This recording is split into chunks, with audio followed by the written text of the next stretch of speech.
Good evening বন্ধুরা, চলে এসেছি একটা ব্লগ নিয়ে। সেটা হচ্ছে আমার বিয়ে বাড়ি যাওয়ার ব্লগ। এই দেখো বন্ধুরা, আমার মামাতো তো দেওরের বিয়ে ছিল, তার জন্য আমি রেডি হয়ে গেছি। ভেবো না বলো, এটা আমি নতুন কিনেছি। এটা কিন্তু আমার বিয়ের শাড়ি।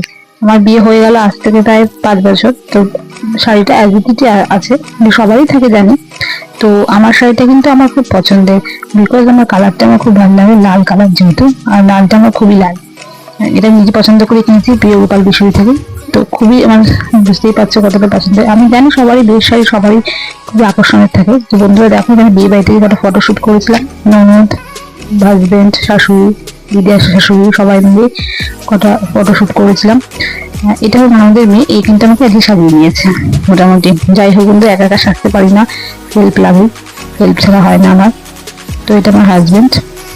দিয়ে আমরা ওখানে পকোড়া ফুচকা খেয়ে নিয়েছি। তারপর সোজা বসে গেছি খাবার টেবিলে, কারণ জানি না খুবই ভিড়, লাইন দিতে হয়, জানি, বুঝতেই পারছি। এখনকার দিনে বিয়ে বাড়িতে আগে খাবার খেতেই বসে, বউকে দেখে কম, খায় বেশি, নিজেদের ফটো তোলে বেশি। তো আমি তো অবশ্য আগে গিয়ে বউকেই দেখি। জানো তো বন্ধু, এটা আমার বড় বড় একটা বলতে পারো মানে শখ, যে আগে গিয়ে আমি বউকে দেখবো, বউ কেমন লাগছে, তারপর সব দেখবো। যাই হোক বন্ধুরা, এখানে খেতে বসে গেছে। আমি বর এসে আগে মেনুটা দেখে নিলাম যে পছন্দের কি কি আছে। তো পছন্দের মধ্যে যেটা আছে সেটা হচ্ছে মাটন। মাটনটা আমি খেতে ভালোবাসি, আর সেটা 2 পিসই খাই, খুব একটা খাই না, কারণ হজম করতে পারি না। তো বন্ধুরা এখানে প্লেট দিয়ে দিয়েছে, তার সাথে একটা ডিমের চপ দিয়েছে, তার সঙ্গে কাসুন্দি দিয়েছে, লেবু দিয়ে দিয়েছে পাতে। তো আমি ডিমের চপ দিয়ে খাওয়া শুরু করেছি। বেশ ক্রিস্পি ছিল ডিমের চপটা, খারাপ হয়নি, ভালোই লাগছিল। ডিমের চপটা গরমও ছিল। তাছাড়া দেখো বন্ধুরা, পাতে পড়ে গেছে ভাত, এবার তার সঙ্গে পড়ে গেছে চিপস আর ডাল ছিল। আমি ডাল ভাত, প্রথমে ডাল ভাতটা দিয়ে খুব ভালো খাই, কারণ কি আমার ডাল ভাত দিয়ে খেয়ে পেটটা ভরে যায়, পরে আমি একটা পিসও মটন খেতে পারি না।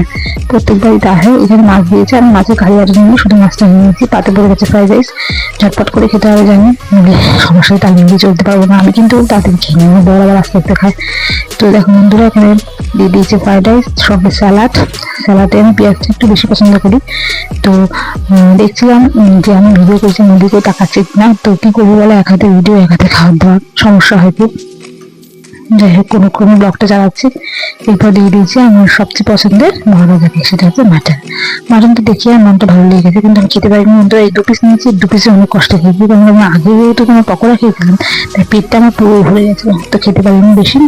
তো কি করা যাবে, কিছু করার নেই, এবং খাওয়া হয়ে গেছে। তো এখানে চাটনি দিয়েছে, আমার চাটনি ছিল, তার মধ্যে আমি একটু লেবুটা চেপে নিচ্ছি, কারণ কি খুবই ভালো লাগে এটা।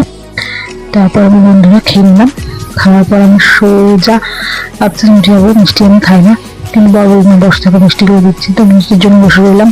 হাত ধোয়া জল দিয়েছে। তারপর খাওয়ার পর ভাবলাম যে একটু ফটোশুট করে নিই, মানে ভিডিও করে নিতে। বন্ধুরা বরকে বললাম, বরটি ভিডিও করে দিচ্ছে। তো আমার ভিডিওটা কেমন লেগেছে তোমরা একটু জানিও বন্ধুরা। টাটা, ভালো থেকো, শুভরাত্রি।